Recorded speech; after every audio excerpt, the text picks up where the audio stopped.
আবারও চলে আসলাম নতুন একটা ভিডিওর সাথে। আর আজকের ব্লগটায় কী করছি পুরোটা দেখতে থাকো।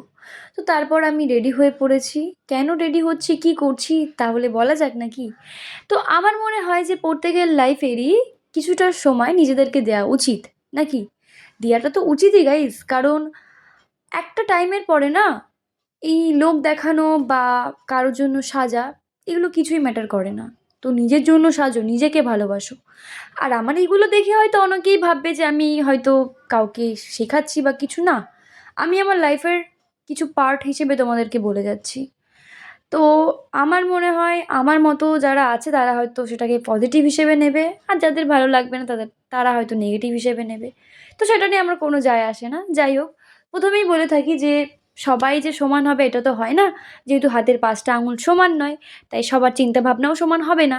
তো সেগুলোকে ইগনোর করো গাইস, নিজেদেরকে সময় দাও, নিজেদেরকে ভালোবাসো। আর আমি কিন্তু আমার মতো কারোর মতো হতেও চাই না, আর কাউকে কপিও করতে চাই না। যতটুকুনি ভগবান দিয়েছে সেটুকুনি নিয়ে আমি হ্যাপি আছি, আর এটাই আমার কাছে অনেক। তো যাই হোক, আজকে নিজের জন্য একটু টাইম দিলাম। আর নিজেকে সাজিয়ে কেমন লাগছে? আমাকে তো আমার ভীষণই ভালো লাগছে। আর তোমাদের কেমন লাগছে গাইস? অবশ্যই কিন্তু কমেন্টে বলো। তো যাই হোক, আজ কিন্তু ব্লগটা এরকমই করলাম। আর আমার এই ব্লগটা কেমন লাগলো অবশ্যই কমেন্টে বলো। নেক্সট ভিডিওর জন্য অপেক্ষা করো।